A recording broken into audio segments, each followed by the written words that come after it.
Hey, this is Chloe Styler, and you're watching Concerts That Made Us.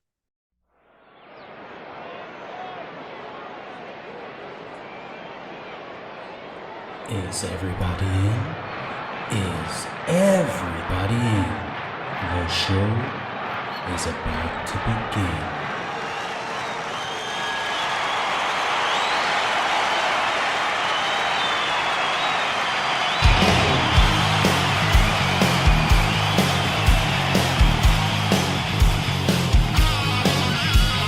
Welcome to the podcast, Concerts That Made Us. Interviews and stories, tales from the bus. We love taking you back to when it all went down. The greatest live shows and that cheering crowd sound. It's concerts, concerts that made us, concertsthatmadeus.com.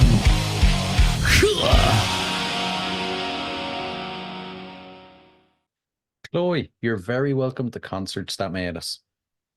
Thank you so much for having me. It's great to have you now. I'm looking forward to diving into your music over the next bit. So, first off, you have a new single dropping on May 31st, Read a Room. Can you take us a bit deeper into it? Absolutely. I'm so excited to have this one coming out so soon. I've been teasing it on my social media because I feel like it's such a universally understood and felt topic. It's about being ghosted. And in modern dating, unfortunately, I think a few of us know what being ghosted or ghosting means. If you're out there and you don't know what that means, you're pretty lucky. It's basically if you're dating somebody and then they just suddenly disappear, no answer, no nothing, no explanation. They just stop communicating with you and essentially acting like a ghost. So I wrote this song with really lovely friends of mine in Nashville last year. It Lauren McLam and Phil Barton.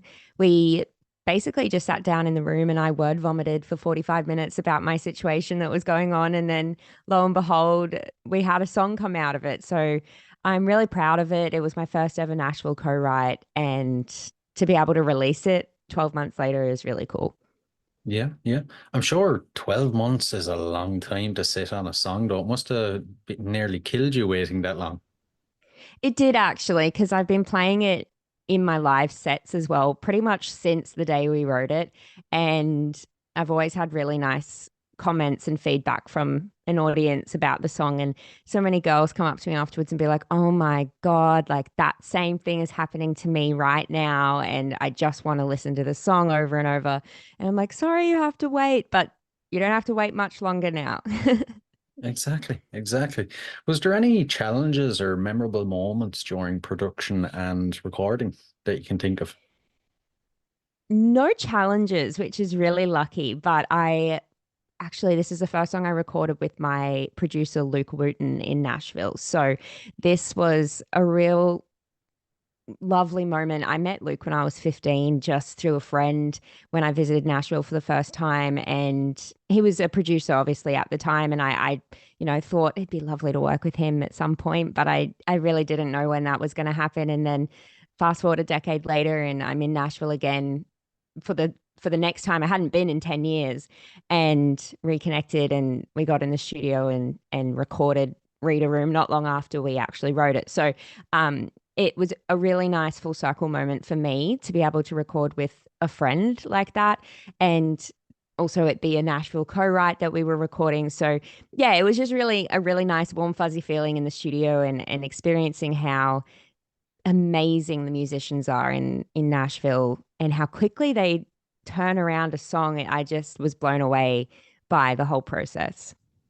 Imagine what's it like, or how does it compare to Australia? You know, working in Nashville, the home of country music, how does it compare?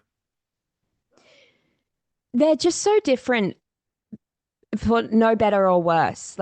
There's not one that's better, but I love home. I love Australia. I love working with the producers here. It's just a little, I suppose, different that the session musician aspect in Nashville is a lot more prominent. So you're playing with session musicians that do it. That's their living. That's what they do. And over in Australia, we don't have as much of a a scene of that. We do obviously have session musicians, incredible session musicians as well that do that. But in my experience, at least, the producers I've worked with in Australia, they're so multi-talented that they play most of the instruments. The one person plays most of the instruments on the track, and then they might get a drummer do a session remotely and send the stems through, and maybe something with a bass guitarist do something similar like that. But for example, like I worked with a producer called Andy Mack on my two EPs over the last few years, and Andy's just incredible and so talented that he played pretty much everything. But we did track with live drums and live guitars, so that was really fun. But while we were tracking with those live instruments, Andy was playing the bass and the keys. So yeah, it's really cool to see the difference and kind of just see what you prefer, because if you prefer that really hands-on approach in terms of actually playing the instruments from like in the room with your producer one-on-one, then that's cool too. Like, and I'm sure there's people in Nashville that do that as well, but I was going down that very traditional recording a country single route and went with the live session musos, and I'm so happy. You know, I have to ask you, you're probably sick of being asked this, but what is the country scene like in Australia? Because, over here in Ireland, when you think of Australia, country isn't the first, second, or third thing you think of? That's interesting. Obviously, America would probably be your first that you think of, right? Yeah. I mean, so do Australians. They think of America first, like, to be honest, for country music. But I love the country scene over here. We are just building and growing, and it's amazing to be a part of. I've been releasing music for over 5 years now, and especially on the Gold Coast in Queensland, where I live, the growth of country music, let alone just music in general in our area, has been phenomenal over the last decade. So it's a true testament to the community that we're building within Australia, for music and country music, and seeing the charts, seeing Spotify streaming numbers in Australia compared to even 5 years ago with country music is really inspiring as an up and coming country artist, because there's so much room for growth, and it's exciting. Yeah, yeah.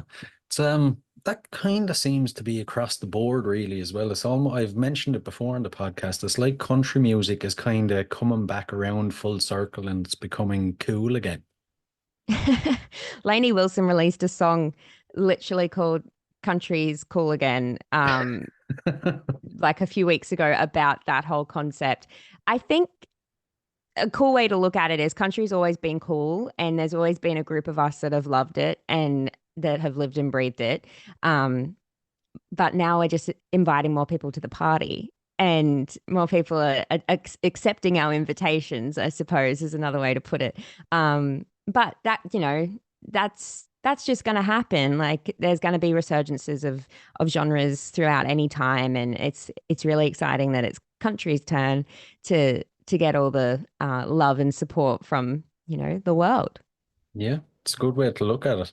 I'd love to jump back to last year. It was a pretty epic year for you. Your EP side B was nominated for Release of the Year with the Gold Coast Music Awards. When stuff like that happens, how do you follow on from it? Is it kind of daunting to be like, that done so well? Will I be able to follow it up? Or how do you approach it? It can be daunting, especially as an independent artist. Like, I make all my own decisions, so I can send myself into a spin if I really think too hard about it. About, oh goodness, I got to make something of that level, or that's what people are expecting of me. Blah blah blah. I'm really proud of being a finalist at the Gold Coast Music Awards, and I love my home. I've lived on the Gold Coast my whole life, so to have that recognition is really wonderful. And this year, our nominations have been open and closed, so I've put my application in for some new categories, and that's the daunting part, I think, being like, okay, similar if not different judges, will they give me another go this year? You don't know, but I just truly believe in the fact that everything happens for a reason and as it's meant to. So if it's not my year, it's not my year, but I'll keep doing my thing, and I think on that topic of country's cool again and you know, people are accepting our invitations to the party now, as the way I take that as an individual artist is just keep doing your own thing and do it with pride and confidence, and at some point or another people are going to come around to it. So that's my way of trying not to get too overwhelmed by the whole concept of, oh, I've got to live up to my previous success, because there's always room for growth, and people will join the party if they're excited about it. True, true, true. When it comes to music, is there another EP on the way? Is there an album maybe? What's after the release at the end of May? There's a lot more singles this year. So Reader Room comes out May 31st, and then I have another single every 6 to 8 weeks after that for the rest of the year. So I set myself that task and that goal at the beginning of this year to just be really consistent with my releases. I was sitting on all these mastered songs, and I was like, well, may as well release them. May as well get them out in the world. They're just sitting in my Dropbox folder right now. So I'm excited about that. Lots of new music this year. And then next year, I really do want to do an EP. I think it's time. I've been writing so much. I've been loving the co-writing aspect of songwriting as well. So I'm really proud of the music I've been making lately, and I think it's time to put together a body of work, but not an album yet. I don't think I'm ready for that. Okay, okay. So the podcast is called Concerts That Made Us. So I have to ask you some concert related questions if you don't mind. First off, Please. first off, as a concert goer, what concerts have made you? Okay, so I've been thinking about this. My very first concert that I ever went to, I was 5, and it was an Australian country artist. His name is Lee Kernaghan. So I think the whole country music love came from that experience, Right. because if you love live music, being immersed in that at such a young age is so positive to your growth and your, I suppose, love for a live music scene. So I'm grateful for my parents taking me to that concert when I was only 5. And then the next concert that I really, really remember changing the course of my life, I suppose, to be so dramatic, is a Taylor Swift concert. So she came to Australia, and I'm pretty sure it was her Speak Now concert that she put on, and it was at our Brisbane Entertainment Centre. Probably like 6,000 people there is, I think, probably what the capacity is. And I just remember sitting there in awe, being like, she's not that much older than me. Like, I think Taylor's only a few years older than my sister. So that's how I looked at it. And she was, doing the dream, living the dream, and singing songs about things that I would probably write about one day, just her life, boys, best friends, school. It was changing for, I was going to say life changing, but it does sound a little bit dramatic, but it was really eye-opening that there was an artist out there, young woman, girl, writing songs about her life, because I always felt like you had to write songs about, really intense emotions, or really intense life experiences. But, I was at that time, I think I was like 12 or 13.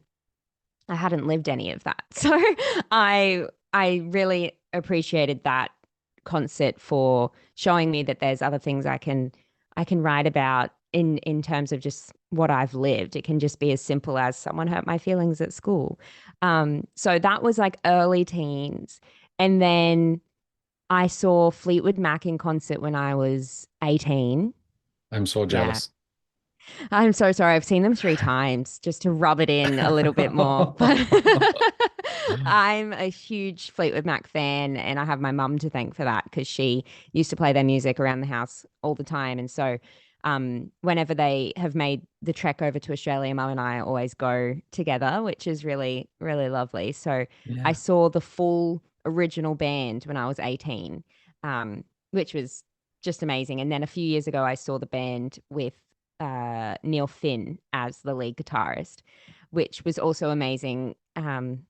So yeah, that's enough. I suppose that's like a late teen concert that really solidified in my mind that I really want to do music, because to me, there's no better feeling than being on a stage and having people sing songs back to you that you poured your heart and soul into. And I just witnessed that with Fleetwood Mac's concert. People just like, their songs have been pillars in people's lives for decades. And that gives me goosebumps every time when I think about it. If I can have that impact on someone's life, then I've done my job. Yeah, exactly. Especially Fleetwood Mac. I feel like they're one of those bands that, you know, there doesn't seem to be bands like this anymore, but it was much more than music. It was a movement, if you know what I mean. Like you said, Yeah. their music was pillars in people's lives. I'm just waiting for a proper Fleetwood Mac biography movie to be made. Yeah. It'd be brilliant. It would be brilliant. I wonder when that will be happening, because I I'm would watch surprised it. that hasn't. I'm surprised that hasn't already. But Yeah. hopefully it'll hurry up on it. And growing up then, how did or even did it, your local music scene, how did it impact your sound? There's not a lot of country music on the Gold Coast. So my local music scene, especially growing up, there wasn't a lot of country music. So I always felt a little bit on the outer when I was coming through my mid to late teens, thinking I wanted to do this as my career and just my passion. But I always felt a little bit, I suppose lonely is a dramatic word, but that's sort of how I felt on the Gold Coast. I knew there was a music scene in general, so I felt supported in that sense that I could get gigs and I could put on a show and I could get support acts, and I had people that I could call if I had any questions. But there just wasn't a huge country music scene.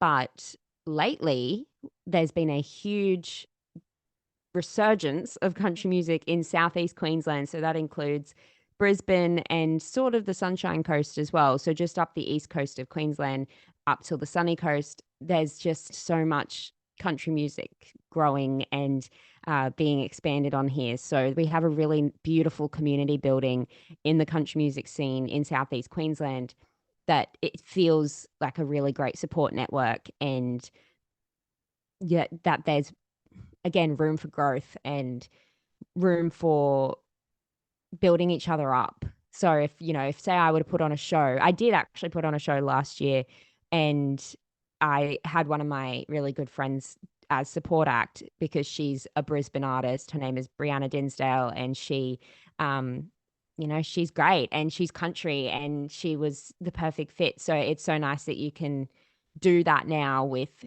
the scene that we're building. Yeah, like a community, a proper community.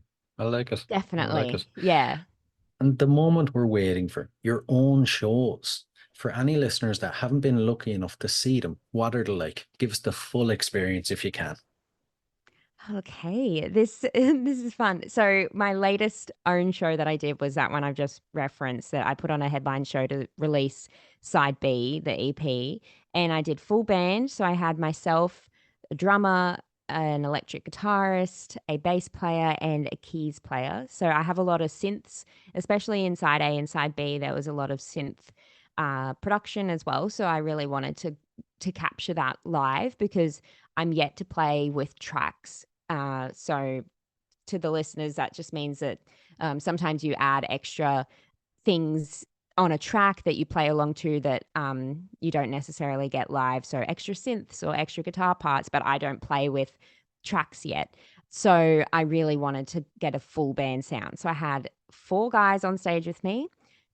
I played the acoustic guitar most of the time because it's my security blanket, but also that's how I wrote the songs all on my acoustic. So it feels really natural for me to play while I'm performing. But there are a few songs that are a bit more upbeat and fun that I take the guitar off and I just have a great time on stage. I really make sure that the crowd is having a good time, so I check in with them, and I'm really like a storyteller. So before most songs, especially if it's somebody's first time seeing my performance, I kind of suss that out beforehand on social media. And if I know that there's a lot of newbies, I will do a lot of storytelling and explain the stories behind the songs before I perform them, because every song of mine comes from an honest and personal experience, which I think is really cool, and a great opportunity for me to connect with the audience on a really personal level. So I do that, and I of course have a support act as well that I is usually one of my friends, which is a really nice way to do it, and someone that I'm really excited to showcase in that sense to anybody that's coming along to my show. And it's just a really fun time. It's I reference a lot of like the stories behind the songs. I interact with the crowd. My parents and my sister are always usually there, so I always say hi to them, and I just make it like a big community get together, and everybody just has a chance to to have a great night and enjoy live music in a really nice environment and like safe space. That actually sounds like the perfect night. It just sounds really wholesome and just like a really good time. Yeah, Yeah. wholesome is probably the perfect word to use. It's because I would consider myself kind of a wholesome person. So, and I really value my family and my friends, and I whenever I have my family and my friends in the audience, I can't help but just be overwhelmed with joy and love and appreciation for those people. So it means a lot to be able to give that back to the audience. Yeah, yeah, definitely, definitely. Now, in the past, you've supported legends in the Australian music scene as well as international legends like Gladys Knight, Tony Hadley, Nick Kershaw, and Go West. When you're playing with people on that level, what do you learn? So much. I learned so much. So Tony Hadley was my first international support act opportunity. That was in 2020, literally 2 weeks before the world shut down was our last show. And I was so nervous. I was so nervous. I gave myself vertigo. I literally, so I was his Australian support, like Australia wide. So I did, I think, 5 or 6 tour dates with him. And his band and everyone was so lovely. But the first night was in Adelaide, and I was so nervous. I literally woke up that morning with vertigo. Oh my God. So I don't do that anymore. I don't get that nervous anymore. And I think that's probably something that I've learned along the way is how to manage my nerves. And I see how the professionals, in quotations, I suppose, like Tony and the other acts I've supported, um, do manage their nerves in their own way, and I just take little bits from each person that I witness, and I add it to my knowledge bank of how to cope with those things, because it can be really debilitating if you're really nervous and wake up with vertigo, and then you're like, oh God, I have to play some songs tonight and hopefully not fall over on stage. But Yeah. yeah, so that was my first support act for an international artist. And then I supported Tom Bailey from the Thompson Twins in 2022. And that was really cool. He has incredibly loyal fans, and he had a completely female band, which was really cool to witness. And because you just don't see that as No. commonly, which is a shame. Like we should see that more commonly. Yeah. And it was fascinating to watch his show and learn his craft, and again take little bits that I think would work well in my live show and add that to my knowledge bank. And then earlier this year, I supported Gladys Knight and Nick Kershaw and Go West, and that was just amazing. Gladys being the legend that she is and the icon was a masterclass in performance and vocal ability as well. That was really interesting to learn and watch from her. And Nick Kershaw and Go West were just really great guys, and their whole team were really awesome to work with. And it just goes to show that if you surround yourself with a great team, then it's going to lift everybody up, and just by association, the show is going to be already better than it could have been. So yeah, there's always something to learn, and I make sure I watch all the shows, and I don't go home early, and I sit there like a fan out in the audience, and I go and watch the acts. I like it. I like it. Is there a dream artist you'd love to support? Yeah, Taylor Swift would just be a dream. I mean, there's so many. I think Fleetwood Mac would be, or Stevie Nicks if she put on her own show, like something that level as well. Anybody that really, that's really that singer-songwriter vibe. So Casey Musgraves in the country world, she is a huge inspiration of mine as well. So she would be an incredible support act, dream come true. I mean, the list goes on and on and on and on. And I'm always so grateful for any support act I get trusted with, any support position I get trusted with, because it is a trust that they place in you to be able to warm up the crowd essentially before they get on stage. So I'm grateful for anything that I get asked to do. And um, Taylor Swift would be pretty cool. It would. It would. I had a feeling you'd say her. I knew. That's why I giggled. Now, we've heard about some pretty cool shows. I always ask the other side of it. In your entire career, is there a show where maybe things went wrong, it wasn't the best, and how did you overcome it?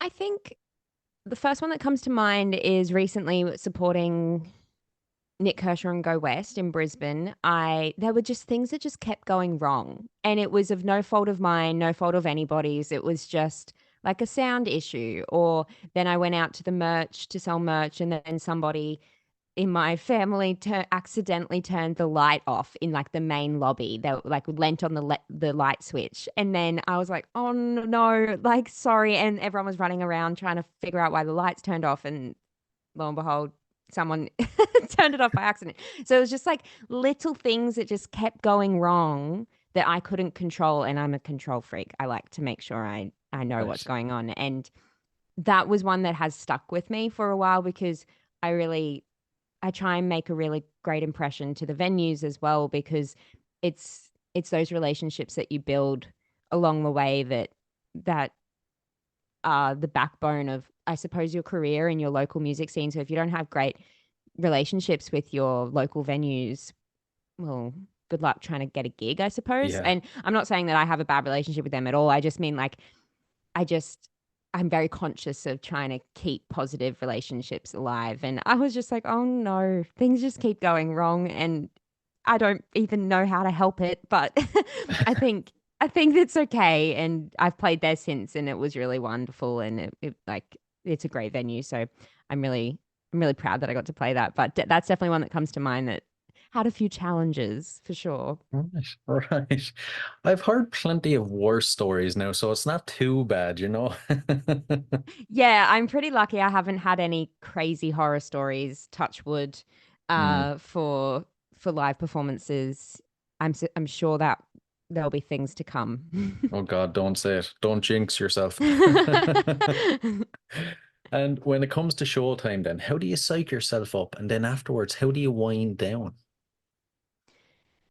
I'm a lot better than I was years ago in terms of psyching myself up and not being a nervous wreck.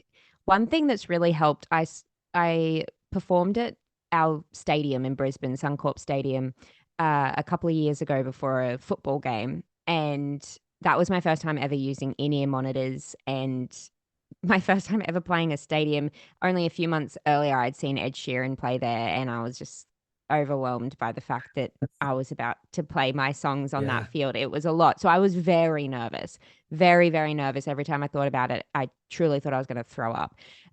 But I just did some Googling about how do I stop that because I can't actually, I don't have time to throw up.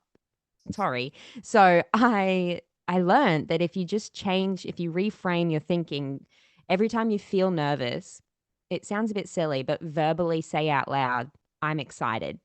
So each time, because it's the same feeling in your body. Nerves and excitement are a very similar feeling within your body, but it's how your mind processes it. So every time I felt nervous leading up to that gig, I verbally just overrode it and said, I'm excited. And no word of a lie, the day of the gig, I had no nerves. I walked out on that field. I had no nerves. I was purely just excited. And I have never ever experienced something like that. The power of the mind, how you can just reframe something. And I had so much fun because I learned that, yeah, nervous energy is fantastic. You can use it to your advantage, but when it's debilitating, that's when it's the issue. And everybody gets nervous. If you don't get nervous, I truly think that means you don't care. So you're nervous in some capacity, but that's one trick that helps me psych myself up. Say I'm excited, kind of just override the fact that you're nervous. And then when it comes to winding down, I sit in complete silence. Right. So if I'm driving home after a gig, I'm in silence. There's no music in my car. It's just really silent, Right. which is a bit Right. weird. It makes sense though, because after a concert, I'd imagine it's very overwhelming on the ears and you just need some quiet time to relax your ears. Definitely. And just to relax the mind, I suppose, because there's always something to think about, somebody to talk to, a show to play as well, songs to sing. I remember my first gig with Nick Kershaw and Go West was in Hobart a few months ago. And I always cover Dreams by Fleetwood Mac. It's something I've always done. I put that song in any set I'm playing. And I forgot the words. I Nice. forgot the words to one of the most famous songs in the world. My first gig with these incredible acts in Hobart, first time ever in Hobart. And I was making the words up as I was going for about two lines. Yeah. So there's always an overload of information in my Mm. brain whenever I'm doing a really big gig like that. So I find the best way to wind down is to then just sit in silence and just think about what I've done because that's not that's not what you want. No, no. Right. Before we dive into the last couple of questions, then future plans for the rest of the year. We've heard about the singles. Is there anything else you can let us in on? I'm heading to Nashville later this week. Right. So I'm very excited. Yes, I'll be there for about a month and I've got some really great co-writes booked and a few of my friends are playing the CMA Festival, which is really exciting. So I can go watch them and my family's going to come and visit for a week as well. Lovely. So that will be taking up most of my May and June. And then I come home and I have a few gigs in my local area, but other than that, it's just kind of behind the scenes. I'll be working on new music for next year, making sure I've got uh, the right songs. So I'll keep writing, and yeah, I'm excited to get more music out there. Um, it's the most fun part to me. I just love releasing music and connecting with people like that. So yeah, that's what's happening. Sounds good. Sounds good. Sounds like you're going to be busy for a while anyway. Yeah, I love being busy. It's probably bad, but I just love feeling like I'm achieving something. Yeah, I know that feeling. I know that feeling. Right, the last couple of questions. So there are a couple of random music related questions. First off, Okay. what are you currently obsessed with? It can be anything at all. Okay. Like music or anything. Anything you want. Okay, I'll give you a couple of things. I'm currently watching One Tree Hill for the first time, Okay. and Okay. I'm Bit late. obsessed because yeah, a bit late, 20 years too late.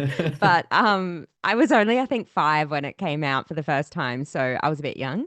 So I'm watching that for the first time. I am really it's silly. Well, not silly, actually. I'm not going to diminish that. I'm reading again. I used to be a huge reader when I was like in school and I suppose that's just because I didn't have much else to occupy my mind. So I'd read like a book in a week or whatever. And I haven't done that in a long time. And I'm reading again. So I'm obsessed with that. I went and bought 5 new books the other day. So I'm excited about that and using my brain again in that capacity. And I am obsessed with I've had Sabrina Carpenter's Espresso on repeat. So Right. that's another thing I'm obsessed with, just that one song over and over and over. Right. So there you go. There's 3 things. I like it. I like it. The next one, it's a bit of an odd one. If you had to spend 24 hours locked in a room with any musician from history, who would it be? Mm. Mm. One? Just one. I'll be nice if you have more than one, throw them out. I think it's just so on brand, but probably Stevie Nicks. I was expecting it. Her or Taylor, I would have Yeah. said. Yeah. No, I'd say Stevie because the stories she'd have is, Mm, yeah, that'd be unreal. yeah. Be a good 24 hours. The final one. So, what's your go-to album? What's an album you constantly revisit? Oh, I have a few. I'm really going to expose myself here, but Up All Night by One Direction. Okay. I Okay. seriously go back to that more often than I would probably care to admit. But I just think it's just really good pop music and catchy, and it kind of takes me back to my teenage years. So I like that nostalgic feeling. Uh, um, in that same world. Definitely Taylor Swift's Fearless album is something that I always go back to. And hmm, probably Casey Musgrave's Golden Hour. That's because that came out quite a few years ago now, but that's always on in my car. Right, right. A good mix there. Good mix. Yeah. Listen, Chloe, it's been an absolute blast now. I've really enjoyed it. Thanks a million. Thank you so much.